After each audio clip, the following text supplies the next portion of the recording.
In my life, I've heard many horrible words. Of course, some of them were directed at me. You're a single woman, you're a scumbag. But I've yet to hear an insult as bad as the one my brother-in-law used on me. I'm not going to let my brother-in-law's slanderous remarks go unchallenged. My name is Amy Smith. I am 38 years old, single, and working. Why do I have a brother-in-law when I'm not married? That's because I'm engaged. James, my fiancé, is 6 years younger than me. We met through a mutual friend and hit it off right away. I have a very hectic work schedule, and I often have to work on my days off.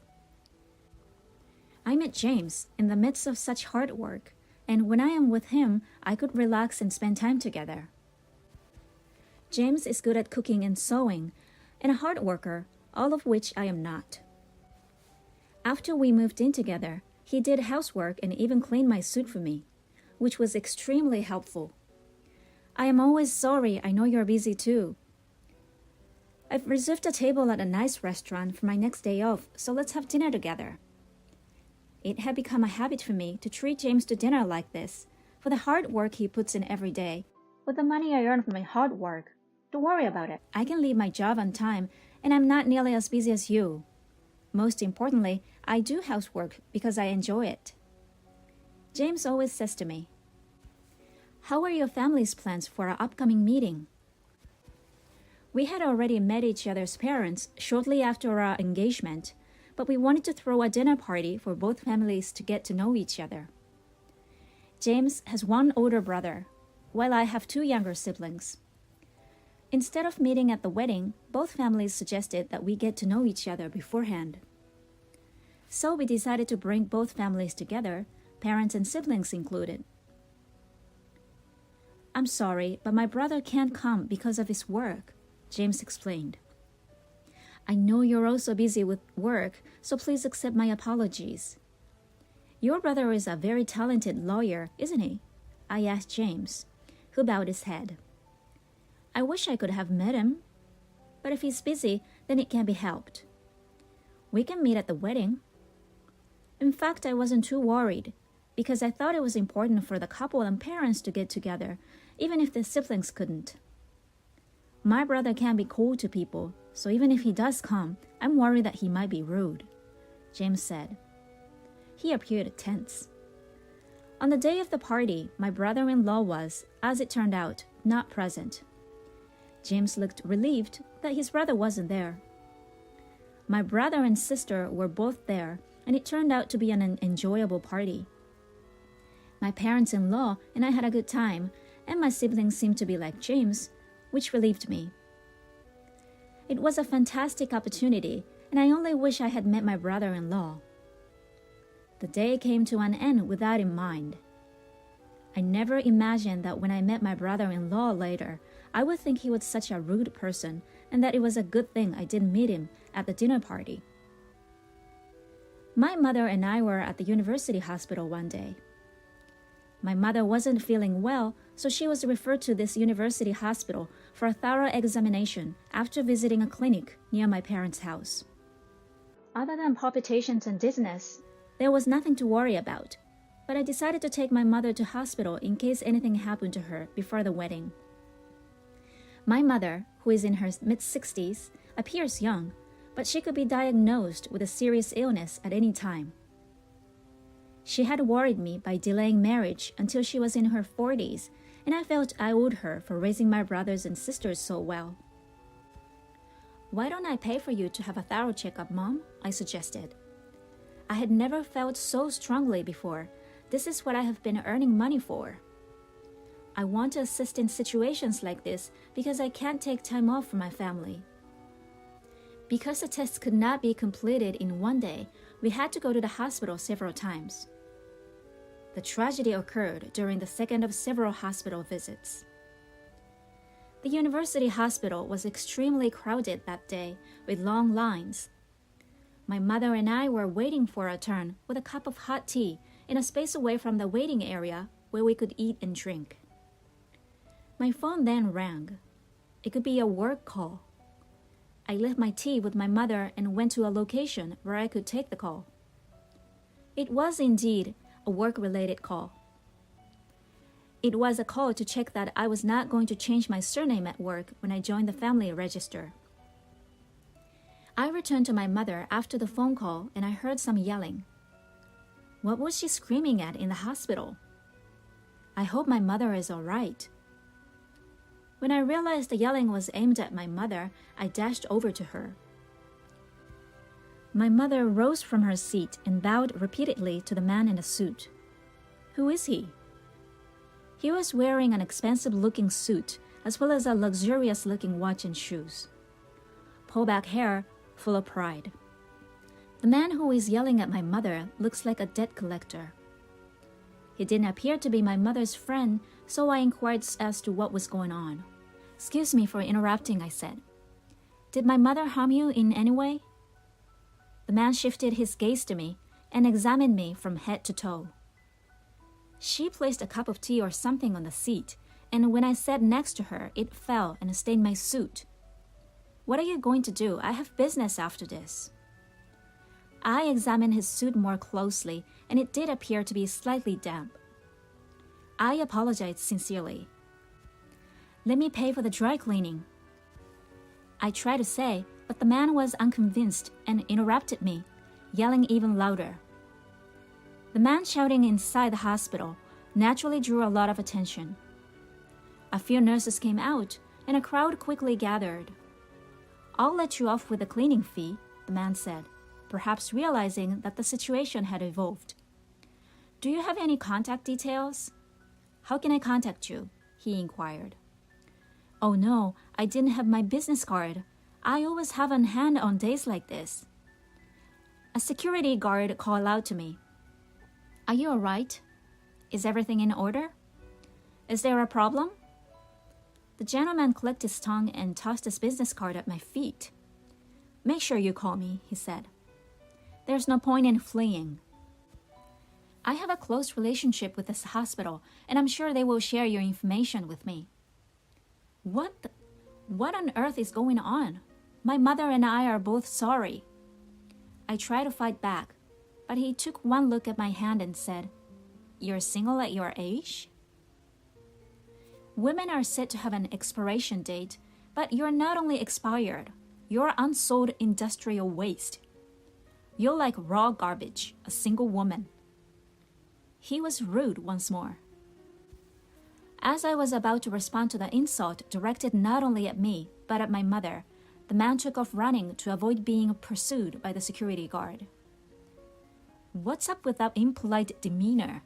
I'm furious. My gut was churning with disappointment over not being able to protect my mother and the rude man's comment. I bowed lightly to onlookers and security guards who had rushed to the scene out of concern and picked up the business card that had fallen at my feet. I was curious as to who the jerk was. I was perplexed as I read the name and title. So that's what all of this was about. I canceled the checkup and returned home, prioritizing my mother's mental health care. I'll never forget that guy. I'm sure I'll make him regret his rant against me and my mother. I went to the courthouse about a week later. Of course, it wouldn't be like in America, going to court over a stain on a suit. I saw a man I recognized walking toward me from the end of the main hall as I moved through the familiar halls, my heels clacking on the floor. I knew it. What should I say to him? I wondered. As I was thinking, he looked up at me as I passed him and said, You're the trashy single woman from the other day, aren't you? You've got to be kidding me. What exactly are you doing here? This isn't the place for you. Yes, this is the same man who assaulted my mother and me the day before. I wanted to say something harsh to him right now, but I have an evil side to me. Every day I think about how I want to completely destroy evil by using my strong sense of justice. Oh, I'm very sorry about the other day. I believe you are Tom Dixon of the Honeywell Law Office. I brushed aside his rude outburst as I remembered his business card that had been thrown at me the day before. The man took offense and started talking about the suit incident, his mouth twisting in a nasty way. I had an appointment with a client at the hospital after that, he explained, and you embarrassed me. I don't understand how a trashy woman like you could stain someone's suit and then not call me back. Dixon worked as a lawyer. Of course, we happened to meet here today by chance. Then, because of his loud voice, I felt eyes on me from all sides. Lawyer Dixon began taunting me in a loud voice that people in the aisles could hear. I guess he wants to brag, even though I'd have to call security if this continues. There are many men like this in the legal profession. I was shaking my head, which irritated Dixon even more. Mr. Dixon, what's with your loud voice? Said someone behind me. Someone approached me and asked, Mr. Dixon, what's wrong? When Dixon saw the man who owned the voice, he changed his tone and mumbled, Oh no, this woman. As he took a business card from his card case, the man looked up at me and gasped. When I picked up his business card, it said, Attorney Honeywell, partner at Honeywell Law Office. This man must be Dixon's boss and the firm's CEO. As soon as he realized who I was, he began shaking and bowing at a 90-degree angle to greet me. Gosh, it's been a while, he exclaimed. Dixon, my subordinate, has been extremely rude to you. Please accept my apologies. Then Attorney Dixon, who had no idea what was going on. Mr. Honeywell, what's going on? What's going on, Mr. Honeywell? Are you familiar with this lady? This is the jerk who ruined my suit the other day and overcharged me for dry cleaning. Mr. Honeywell, who had turned blue, then grabbed Mr. Dixon by the scruff of the neck and forced him to bow. Ouch! What exactly are you doing? Honeywell spoke quietly to Dixon. How dare you, Dixon? This woman is a prosecutor, and she's my former boss, Smith, who always wins every case she takes on. Lawyer Dixon was perplexed. He couldn't believe the single woman he'd called garbage was a prosecutor. Yes, I am a lawyer. Since I was a child, I have been unable to overlook injustice, and I was torn between becoming a police officer and a lawyer, and I chose the latter. I became a lawyer because I wanted to bring criminals to justice, even if I couldn't catch them with my own hands. I wanted to bring the criminals to justice and judge them under the law. Now I work for the prosecution after being invited by a former colleague to advance my career. As a result, I am frequently in and out of the courtroom for work. By the way, Mr. Honeywell is afraid of me because I looked after him when he was a rookie. He's a serious man, but he's in trouble because the bond between a trainer and a rookie never fades. Attorney Dixon, who had come to a halt in shock, wanted to say something, but I wouldn't let him. You've grown into a fine man, Mr. Honeywell, I said.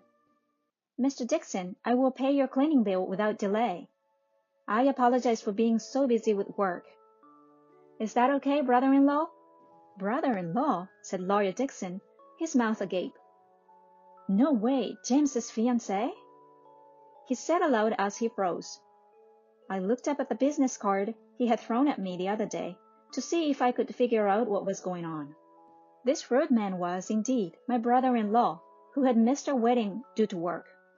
As I watched my brother-in-law, I noticed his face turn pale. As a lawyer, you know that comments like, a single woman is garbage, are considered insulting. I was prepared to pay for the dry cleaning, but your response was appalling. You can be sentenced to 1 year's imprisonment or a fine of no more than $3,000, or both. Which do you prefer? As I said this, I smiled.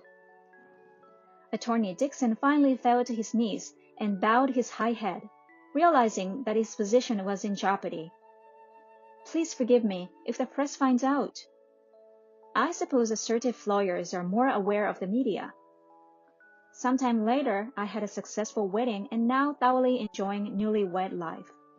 James is now a full-time house husband, and I am more able than ever to devote myself to work for my family. My brother-in-law apologized several times to my mother and I and offered to settle the case.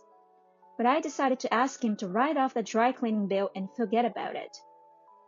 I could make the money on my own. My brother-in-law didn't attend the ceremony, most likely because he felt awkward.